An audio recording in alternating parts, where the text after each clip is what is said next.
Thank you very much, distinguished delegates, ministers, farmers, development partners, researchers, ladies and gentlemen, good morning. Receive warm greetings from AGRA. AGRA stands for the Alliance for a Green Revolution in Africa, although we have shifted away from that full name and we just call ourselves AGRA. And AGRA is an organization which was started in 2006.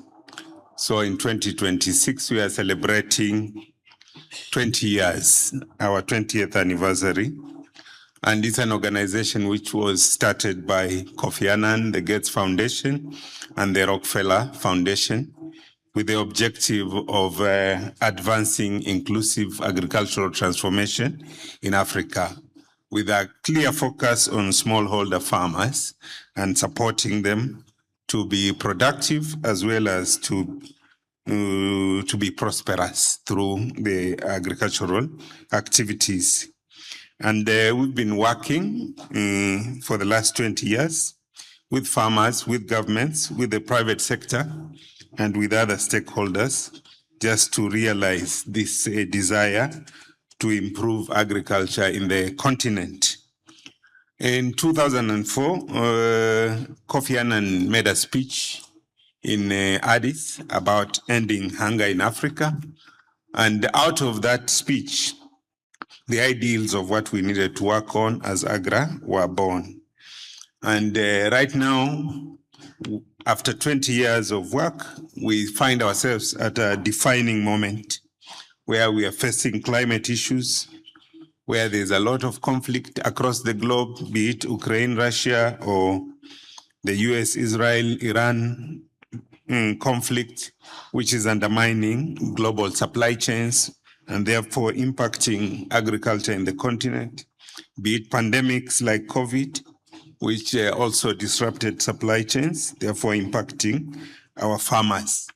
And at home, we are facing challenges, of course, of fiscal pressure, whereby the budgets are not balancing, and therefore the opportunity for farmers to get more support from governments is also a challenge. While at the same time, we have this big demand for food. And Africa, being a young population, by 2050, we are going to be a quarter of the world population. And we are adding 700 million young people into the job market. And we are looking forward to agriculture supporting not only food supply for the population, but also generating wealth, as well as creating jobs and powering our industry. And AGRA has been, for the last 20 years, working with African governments to mainly build systems to support the vision of Kofi Annan, but also to support the vision of feeding Africa in line with the KENAFF commitments. And at the time when AGRA was starting, the systems were weak. We barely had any seed systems. It was very difficult for African farmers to access inputs. It was very difficult also for African farmers to access markets. Markets were fragmented. Rural infrastructure was a problem. So the foundation for modern agriculture was not in place. In the first decade, we focused on building seed systems. We focused on soil health, just utilization of fertilizer.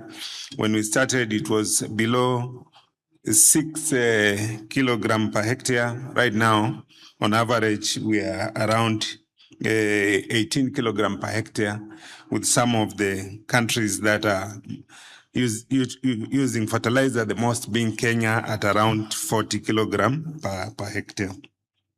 The extension systems were weak. In some countries, you were talking about one extension worker to about 20,000 farmers, which was impossible for them to serve the farmers. As we advanced, also the use of certified seed was a problem, but right now that has been addressed. Working with researchers like the ones in the CG centers, as well as the National Agricultural Research Institute, We supported the release of 670 improved varieties.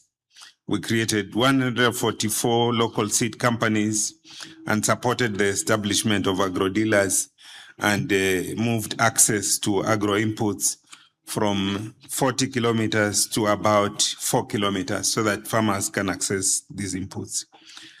As we moved into the second decade, we realized that production alone was not enough, and we started focusing on building markets, building access to finance instruments, building infrastructure for managing post-harvest losses, and making sure that farmers were supported in a more holistic way. The most important lessons that we have learned over the years is that we have to focus fully on building systems. And right now, our strategy is trying to look at inclusive agriculture from a food system perspective, where we are looking at inputs, we are looking at government capabilities, we are looking at output markets, we are looking at finance, and we are also focusing on regional trade. We have supported countries to establish agricultural transformation offices.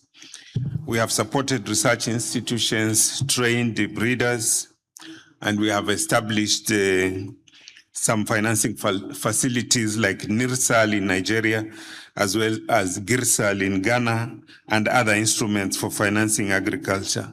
We have also supported the African Union on matters, continental frameworks, and we have also supported continental farmer organizations, PAFO, as well as other entities at the continental level, and while we also work nationally.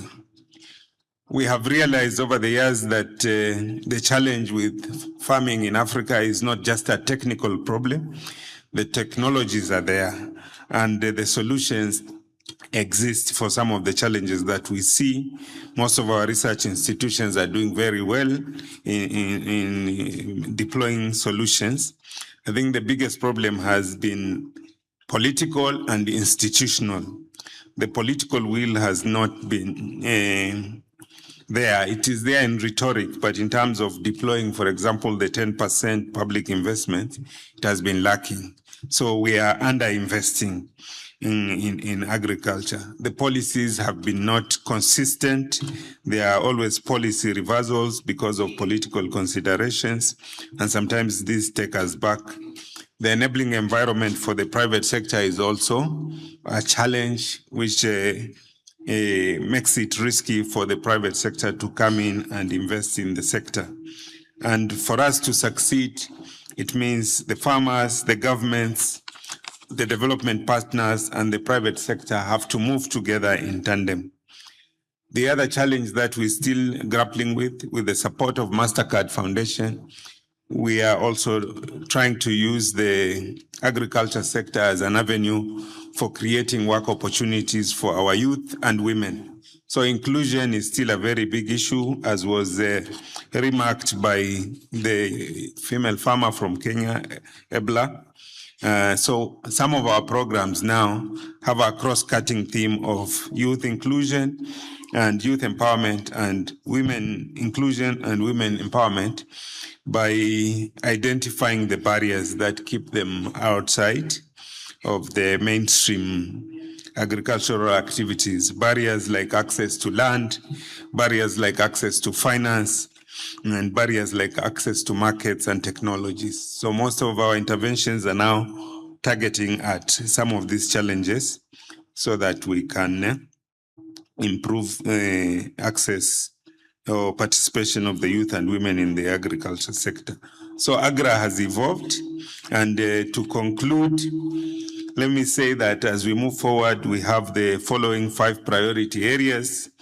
Number 1, we have to make agriculture profitable for the farmers, like has been said, by making sure that there's value addition, access to markets, access to storage.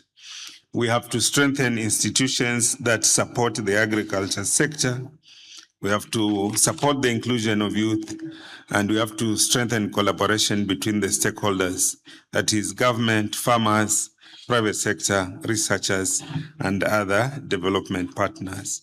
So every policy, every innovation, every investment must support the welfare of farmers and make sure that farmers are being profitable. So as we move forward as AGRA, we are committed to working with all stakeholders to support our farmers, to feed the continent, to create jobs, and to build a competitive agri-food system in Africa. Thank you very much, and God bless you.